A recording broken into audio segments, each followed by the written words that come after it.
Senator from California. Many of the points that you've made are valid points. I came back here for the purpose of addressing our overspending. And that involves all kinds of tax expenditures. It involves all kinds of subsidies. It's necessary because of our current debt situation and deficit situation. We've got to get control of this. It's the only reason I ran. It's the only reason I'm back here. With a commitment from the people of Indiana who supported me that, yes, this is what needs to be done in Washington. And so I'm not here to criticize Senator Coburn's, Senator Feinstein's efforts and others' efforts to begin to address these subsidies. And that is exactly what we need to do. I think the senator's phrase, "this is what we're doing in a timely way," really goes to the heart and the essence of where I believe we need to go. We have subsidized, for I think some valid reasons early on, the production of ethanol, because we said we are not independent in terms of our energy production here, and our dependence on oil, and particularly Middle Eastern oil, is not only costly to us from the standpoint of OPEC setting the price of oil worldwide based on their output, but also on the fact that we spend a lot of money in blood and treasure to continue our dependence on that oil by the placing of troops in the Middle East, by the engagements that they had. Because would anybody think that we would pay nearly as much attention to the Middle East as we are now, were it not for the fact that the oil supply that comes there is absolutely necessary for our economy and the world economy? But we all recognize, and I think everyone in this chamber would simply say that, yes, we want less dependence on foreign sources and more independence. And so the production of homegrown energy out of corn or other products that are grown in the soil and can be converted to a form of energy, blended with oil, so that we use less of Middle Eastern oil, more of our own resources to drive our trucks and to drive our cars and to fuel our planes, is a valid goal. Now, to get that started, I wasn't here, but Congress passed a set of subsidies in order to encourage that industry. And on the basis of that, states, private entities, public-private partnerships committed to going forward with production of ethanol. We're at a point now where there is essentially agreement that this subsidy has to be phased out. The question and taken away, and the producers of ethanol agree. Maybe it's political reality, for whatever it is. As I spoke to ethanol producers across my state, I basically said, we cannot continue this subsidy under our current situation of debt, and it has always been designed to become economically feasible, and it would be related to the price of oil. Well, the price of oil has gone up, and I think it gives ethanol producers a more level playing field on this. The problem of that, many of us from the Midwest have, I'll only speak for myself, but many of us from corn growing and ethanol producing states, and Indiana, by the way, is one of the leading states in the nation. We produce a significant percentage of ethanol, is that this amendment basically says it's over now. We've come together around a transition proposal that Senator Thune has proposed, and I'm all for a straight up and down vote on which is the best way to rid ourselves or to decrease the dependence on this subsidy and to phase it out completely. I can't imagine that anybody here would think that as we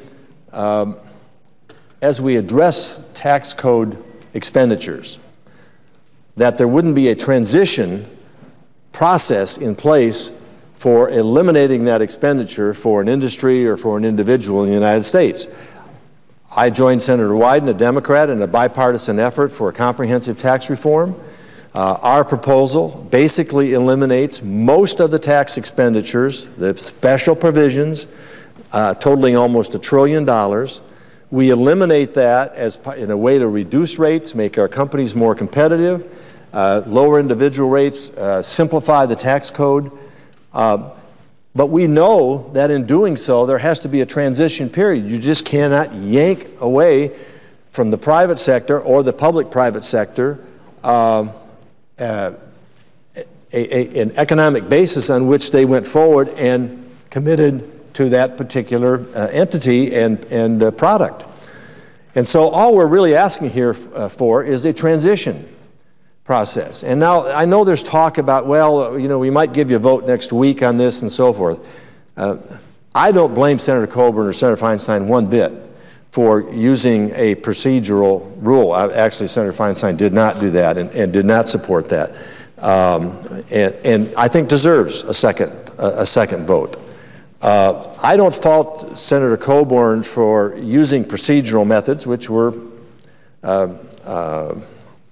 you know, maybe not necessarily something of precedent here, but it is possible under our procedures to do what he did in order to get his vote on the floor. He's been asking for that for weeks, if not months. It is an issue that we ought to be debating, but there ought to be a debate, an honest debate, between essentially the two sides of this issue, both of which agree the subsidy ought to be removed, one of which says we remove it today on this vote. The other one says we remove it over a period of time, 3 years or so, when we ramp it down, and that we take the money that is immediately saved and donate it to reducing the deficit, but we take some of the money in order to transition away from the subsidy.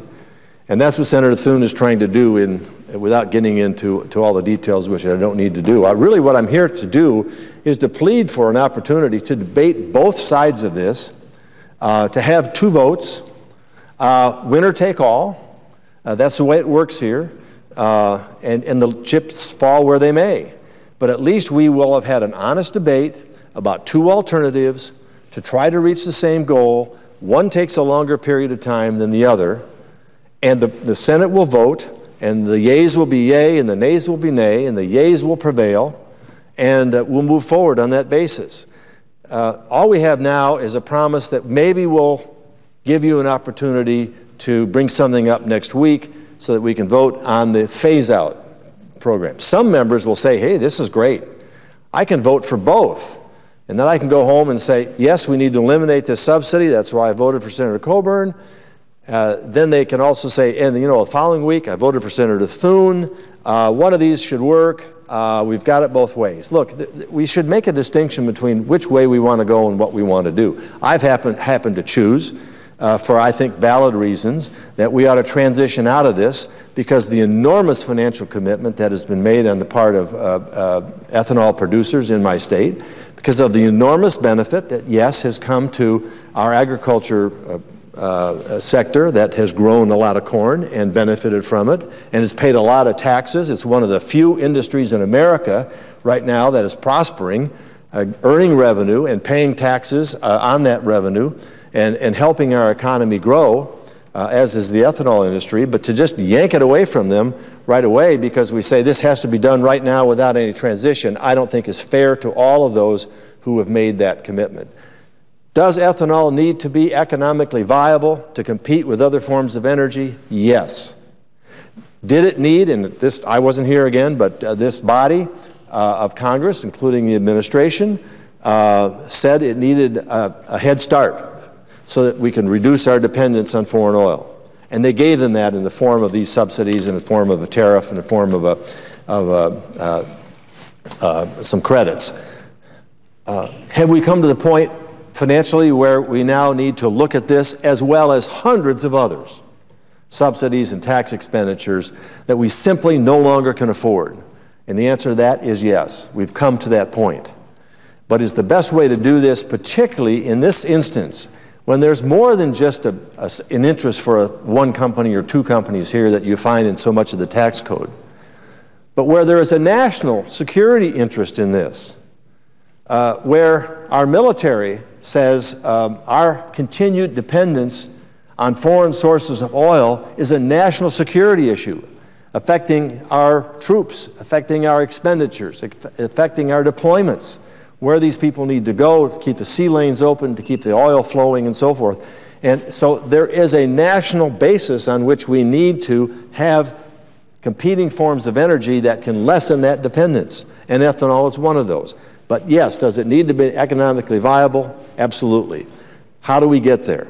We can get there by pulling the rug out from them now, shutting it down, seeing precipitous drops in the amount of ethanol, drop in ethanol production because it's no longer economically viable. Or we can put in place, as Senator Thune has tried to do, and the coalition of us that support that, we can put in place a sensible way to reduce this subsidy to zero, to bring ethanol to a point of economic viability on its own, that can immediately send a significant amount of money to the $1 billion to reduce the deficit, and can be part of the transition to allow ethanol to be an economically viable part of our ability to provide transportation energy without having to call up the Middle East and say, keep sending it, and by the way, we'll send our troops, we'll send our money, we'll send our treasure over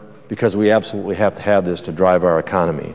So I think there's compelling reason to allow the Thune amendment to be here on the floor, debated, and to give members an opportunity to debate and make their case on each side, take a vote, and we'll let the chips fall where they may, but we will at least have had the courage to stand up and honestly say, this is where I come down, this is what I stand for, and then the voters can decide whether they like that or not like that. But it makes sense, I think, from an economic standpoint, it makes sense from an energy independent standpoint, it makes sense, just common sense, that anybody who has been encouraged by this body to invest in this product to reduce our dependence on oil, to at least give them a chance to phase this thing down so that they don't necessarily put a padlock on the refining plants and basically say we're out of business.